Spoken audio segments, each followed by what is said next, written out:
সেপ্টেম্বরে আবারও মাঠে নামছে ব্রাজিল দল। বিশ্বকাপ বাছাই পর্বের পরবর্তী ম্যাচে চিলির বিপক্ষে খেলবে। সেই ম্যাচের আগেই ব্রাজিল স্কোয়াডে থাকতে পারে চমক।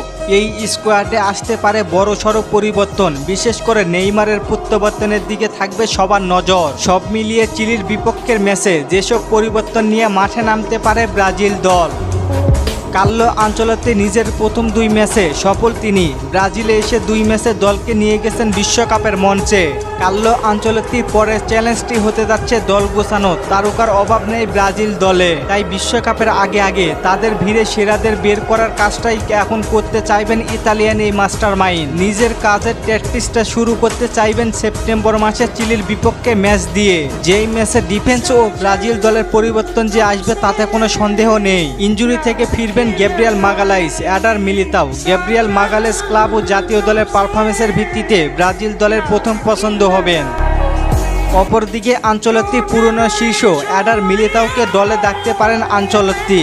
সেই ক্ষেত্রে দল থেকে ছিটকে যেতে পারেন প্যারিসের সেন্টার ব্যাক লুকাস বেরাদ্দো। কেননা সর্বশেষ 2 ম্যাচে পারফর্ম করে স্কোয়াডের জায়গা পাকাপুক্ত করেছেন লিলার সেন্টার ব্যাক আলেক্সান্দ্রো। মাঝমাঠ শক্ত করতে একাধিক মিডফিল্ডার নিয়ে খেলেছেন কার্লো আনচেলত্তি। মাঝমাঠ নিয়ে আনচেলত্তির মনোযোগ থাকবেন অনেক বেশি।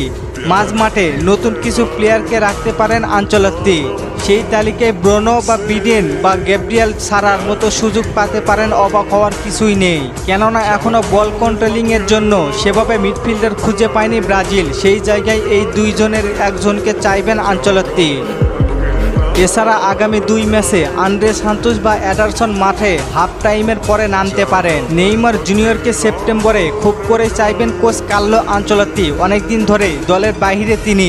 বিশ্বকাপের স্কোয়াডে ফিরতে হলে এখনই দলের সঙ্গে যুক্ত হতে হবে নেইমারকে। খুব বেশি সময় নেই তার, সেই কারণে ফিট থাকলে এবার নেইমারকে দলে ডাকবেন কোচ আনচেলত্তি। অ্যাটাকিংয়ে রদ্রিগো বা ম্যানচেস্টার সিটির তারকা সাবিনো থাকবেন। সেই ক্ষেত্রে বাদ করতে পারেন অ্যান্থনি বা গ্যাব্রিয়েল মার্টিনেল্লি। নাম্বার 9-এ রিচার্লিসন বাদ পড়বেন। সুযোগ মিলতে পারে আল হিলালের তারকা মার্কোস লিওনার্দোর। এছাড়া জোয়াও পেদ্রো দলে না আসলে পুনঃ থাকবেন দলে। এবার শুধু দেখার বিষয় কি চমক থাকছে দল ঘোষণার পরে। আপনাদের মতে কেমন স্কোয়াড হলে ভালো হয় জানিয়ে দিন কমেন্ট করে। আর ফুটবলকে নিয়ে নতুন কোনো প্রশ্ন থাকলে করতে পারেন, পরবর্তী ভিডিওতে রিপ্লাই করব। অবশ্যই নাম দিয়ে কমেন্ট করবেন। ধন্যবাদ।